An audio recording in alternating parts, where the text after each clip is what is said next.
one of the life lessons that I've learned as a trainer and an instructor at my ranch with horsemanship is that you never judge a book by its cover, whether it be a horse or a student or a client. You never can really tell for sure what's going on with that story within a story just by looking at it for the first time.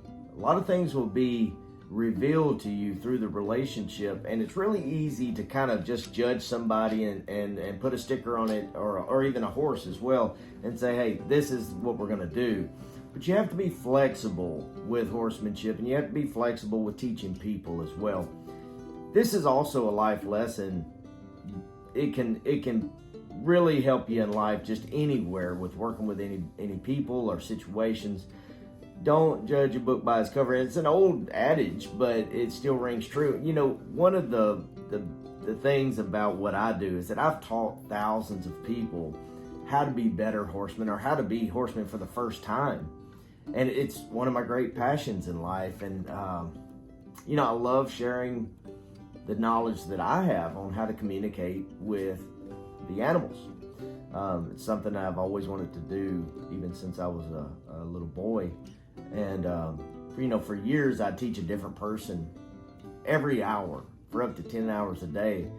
And they'd filter through with their own challenges and dreams, goals, things like that. And, many of the students would even bring their own horses along for their lessons so they could better communicate together, while others, some people had never owned a horse. But I really felt that like teaching people was a calling of mine, and I really enjoyed it. I still do. But I also knew, based on experience and based on watching mentors of mine, other trainers, that burnout is real for teachers. When you're teaching that many people and you're teaching that many horses, you can really get tired. And I never wanted to lose my zeal. So I came up with a plan that I used for years, and it's this: I would learn something from every person I saw that day. Learn something new. And so I'd ask them questions. Like, I had students that were from other countries, and I might learn how to say the word horse in some other language, or learn something interesting about their family that would give me some kind of a life lesson. And I'll never forget this particular day that I really learned something from somebody that I didn't think I was going to learn much from. It just happened. It was a hot July afternoon, and I had a new student on the schedule. Now, usually I have recurring students, but this was a new one. She called me. It's just going to be a one-time lesson. She just wanted to ride a horse.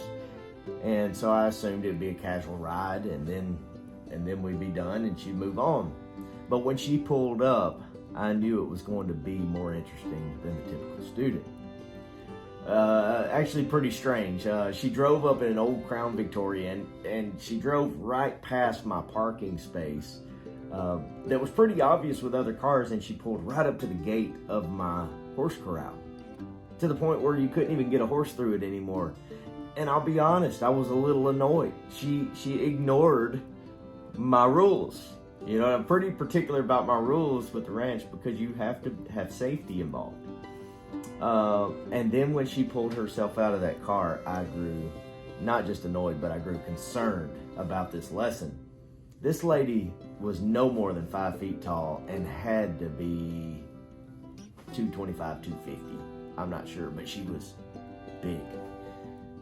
And, at this point I was aggravated in my mind that this lady, had no regard for the rules that I had posted online about weight limits, because, that affects my horses too.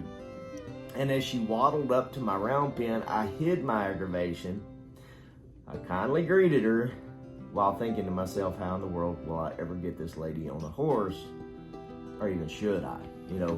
That was probably the bigger deal.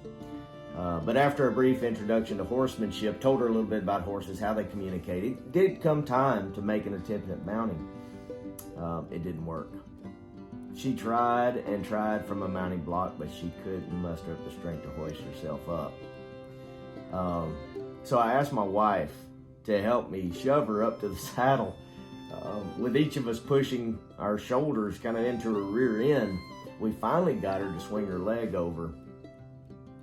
And worried for her safety, I asked, "Are you ready to ride?" But to my surprise, she closed her eyes and said, "No, wait." And I'll never forget that moment that she said that, because she came in for a riding lesson. She said, "Let me just sit here for a moment." So in my confused state, I just stepped back and let her have her moment.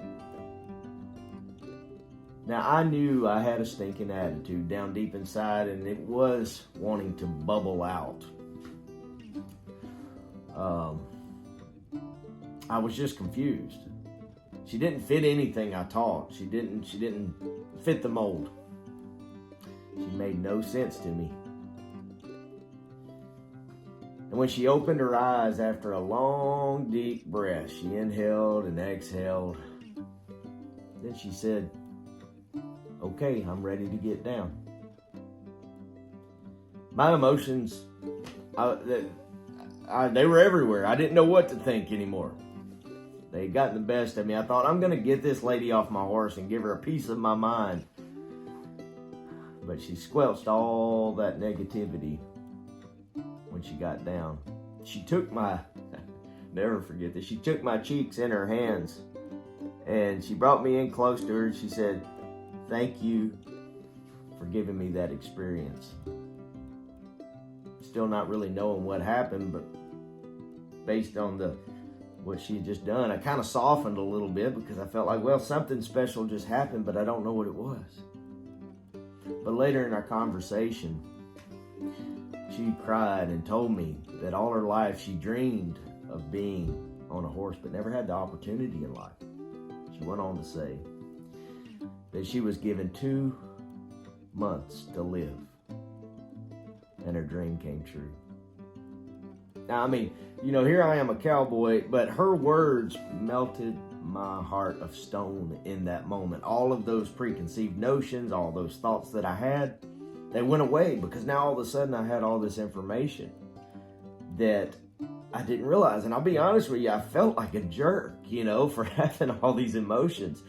But it's so common for us to judge before we really know things. And, I think the life lesson here is one is never judge a book by its cover. But 2 is show grace and be kind even when you think someone doesn't deserve it. It may be the single greatest decision you'll make in somebody's life.